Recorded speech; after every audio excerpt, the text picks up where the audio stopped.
Hero Dulquer Salman పుట్టినరోజు సందర్భంగా ఆయన నటిస్తున్న పీరియడ్ డ్రామా కాంతా సినిమా టీజర్ ను విడుదల చేశారు. 1950ల మద్రాస్ నేపథ్యంలో జరిగే ఈ చిత్రాన్ని సెల్వమణి సెల్వరాజు డైరెక్ట్ చేస్తున్నారు. ఈ సినిమా దుల్కర్ కి చెందిన విఫారర్ ఫిల్మ్స్ మరియు రానా దగ్గుబాటి యొక్క స్పిరిట్ మీడియా కలిసి నిర్మిస్తున్నాయి. కాంతా సినిమా కథలో ప్రధానంగా గర్వం, ప్రేమ, కళ, భావోద్వేగాలు ఇవన్నీ ఒకే స్టేజ్ లో కలుస్తాయి.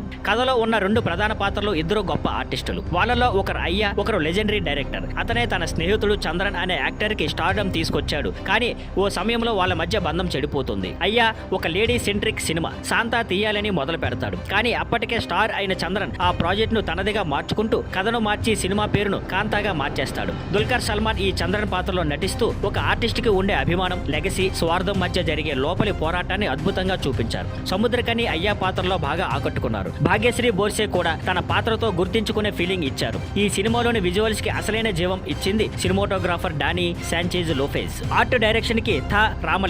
జాను చాంతర్ సంగీతం టీజర్ కు ప్రత్యేకంగా నిలిచింది. కథను మునిగిపోవాలనిపించేలా మూడ్ క్రియేట్ చేస్తుంది. మొత్తానికి కాంతా టీజర్ ఒక విజువల్ మాస్టర్ పీస్ అని చెప్పొచ్చు. ఈ సినిమా సెప్టెంబర్ 12న థియేటర్లో విడుదల కానుంది. Thank you for watching. Please like, share and subscribe.